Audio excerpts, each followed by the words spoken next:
চাপা, একটু হাত চালিয়ে কর, বেগুনটা তাড়াতাড়ি দে। তোর মেজ দাওয়া ডালের সঙ্গে বেগুন ভাজা না পেলে মুখে ভাতই তুলতে চায় না। আজ তুই এসেছিস দেরি করে, জানিস তো সকালে সবাই স্কুলে যাবে, অফিসে যাবে। ডালটাও তো এখনো সাদলাসনি। আরেকটা গ্যাস জ্বালা। আজ দীপা আবার বলেছে কুরকুরে আলু ভাজা চাই। আমি আলু কেটে দিচ্ছি, তুই কড়াটা চাপা। চাপা দি, ওর জন্য একটা মাছ ভাজা তুলে রেখেছ তো? না বাপু, ভুলে গেছি। বড় বৌদিও আজ আমাকে মনে করিয়ে দেয়নি। সব আমি ঝুলে দিয়ে দিয়েছি।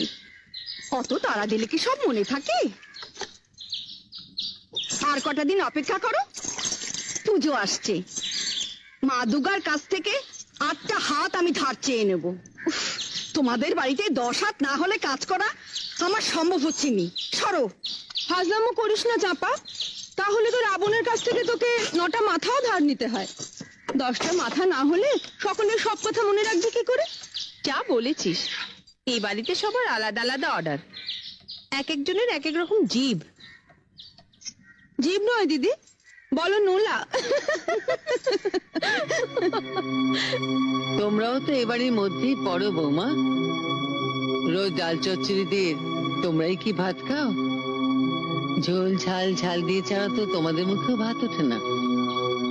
আর যাদের নোলা নিয়ে এত তোমরা হাসাহাসি করছো, তারা তোমাদেরই আপনজন।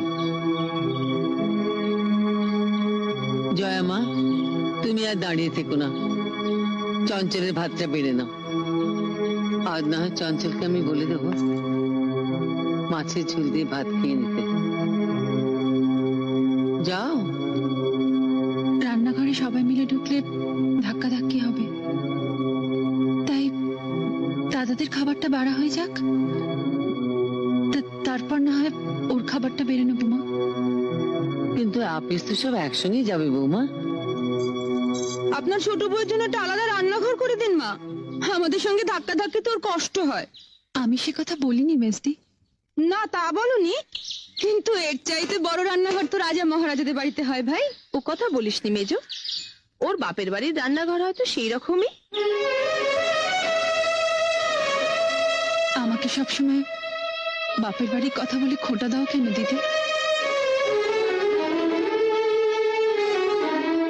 গরিব ঘরের মেয়ে বলে? তাতে কি, বিয়ের পর মেয়েদের পরিচয় তো আর বাপের বাড়ি দিয়ে হয় না, শ্বশুর বাড়ি দিয়েই হয়।